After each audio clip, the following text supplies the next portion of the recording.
V rokoch párnej prevádzky previezol milióny cestujúcich.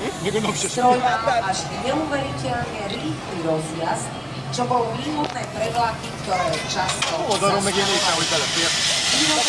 bol v roku 1951 a v bežnej prevádzke slúžil až do jesene 1987. Po skončení prevádzky bol prevedený z Českej Třebovej, odtiaľ ho v roku 1983 získalo Bratislavské železničné múzeum.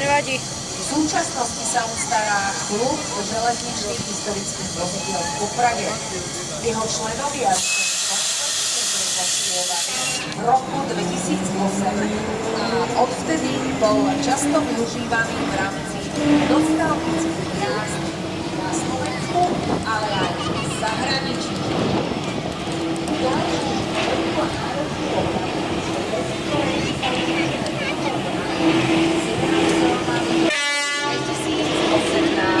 Až 2021. A vy si ho máte možnosť pozrieť v plnej paráde. Zaužívané meno Papagáj dostal pre výrazné modré skvrnenie, ktoré kontrastuje s červenými kolesami a pripomína tak farby atraktívnych papagájov z nulových čudí. Takže jeden prečo je papagáj nazvaný papagáj máme na mysle tento konkrétny barvný rušeň 477 13.